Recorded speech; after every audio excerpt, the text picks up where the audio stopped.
When I was a kid, I played with a lot of medieval toys. Knights, princesses, castles, you know, that kind of stuff. Then when I got a bit older, me and my friend were playing unhealthy amounts of Total War. Medieval and Rome to be precise. Now I love historical games, that's why I got so sucked in by the original Assassin's Creed. But it seems like developers have missed the golden opportunity to make a real medieval combat game. So here it is, a real medieval combat game. Chivalry Medieval Warfare by Torn Banner Studios. You play as either the Agatha Knights in blue or the Mason Order in red. Pretty standard so far. The game attempts to have some kind of storyline with lots of scrolly text in the beginning.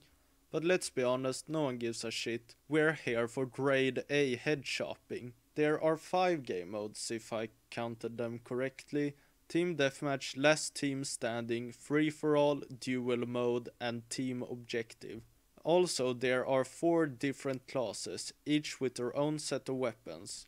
There's the Ranged Archer, the Light Armor Man-at-Arms, the Middle Armor Vanguard with long pointy sticks, and the Big Burly Heavily Armored Knight. And now the combat. There are 3 different strikes, horizontal, stab, and a powerful over-the-head swing. Well, there you go, out in the battlefield.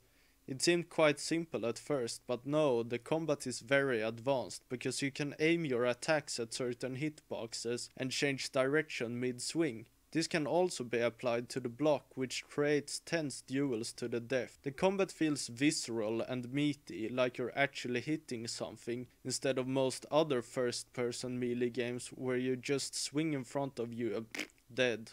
This is probably the best first-person slasher combat I've ever experienced. Not only that, but it's a multiplayer game that actually managed to immerse me. Limbs fly off, people are shouting at each other, throwing knives and hatchets, and drunkenly swinging. All of this creates a very loud, shouty, grim atmosphere. There's some nitpicky issues, like it seems the optimal way to get a high KD ratio is to wait for 2 guys to beat each other silly, and then run in and stab them both. Also, there are some occasional bugs, but nothing frustrating, although it feels quite janky in places. More maps would be nice, but then again that's the case for every multiplayer game, so I'm thinking of putting that criticism back in my bag. And let's be honest here, for an indie developed multiplayer game there's a shitload of content. Oh, did I mention, it's indie and cheap, so what are you waiting for? Get this game on Steam, you won't regret it. And if you're not convinced yet, name one game that lets you run around a church beating people to death with your fists while screaming for help.